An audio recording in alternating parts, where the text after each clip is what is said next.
attacked my personal relation to all things, my personification of ideas. I defended myself by saying that relating was an act of life. To make history or psychology alive, I have to personify. Also, everything depends on the nature of the personal relationship, and myself is like the self of Proust. It is merely an instrument to connect life and the myth. I quoted Spengler, who said that all historical patterns are reproduced in individual man. Entire historical evolutions are reproduced in one man in one lifetime. A man could experience in a personal way a Gothic, a Roman, or a Western period. Man is cheating when he sits for a whole evening talking about Lao Tse, Goethe, and Rousseau and Spengler when they really mean Henry and Lawrence Durrell.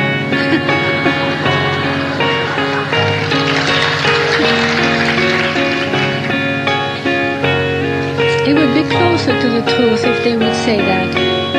It would be more honest if Larry said that it is Larry who feels irritation because symbolical wine does not taste as good as plain wine. When they discussed the problem of my diary, all the art theories were involved. They talked about the geological changes undergone with time and that it was the product of this change that we called art. I asserted that such process could take place instantaneously. Henry said, but that would upset all the art theories.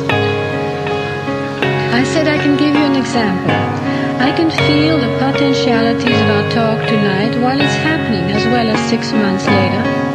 Look at the birth story. It varies very little in its polished form from the way I told it in the diary immediately after it happened. The new version was written 3 years later. Objectivity may bring a more rounded picture, but the absence of it, empathy, feeling with it, immersion in it, may bring some other kind of connection with it.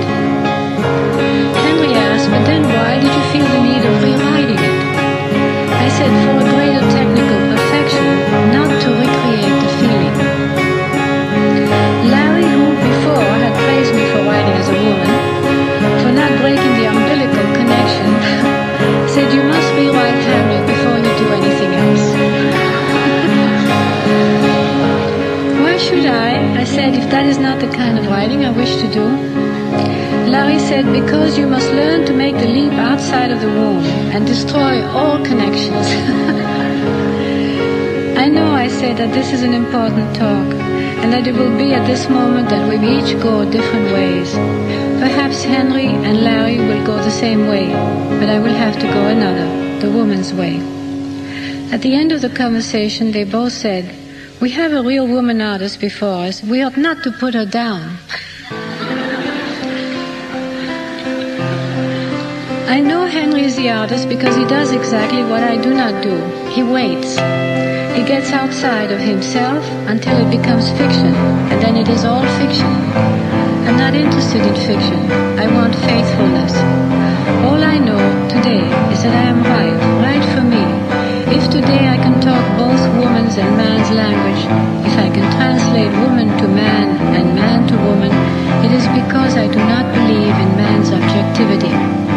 In all his ideas, systems, philosophies, arts come from a personal source he does not wish to admit.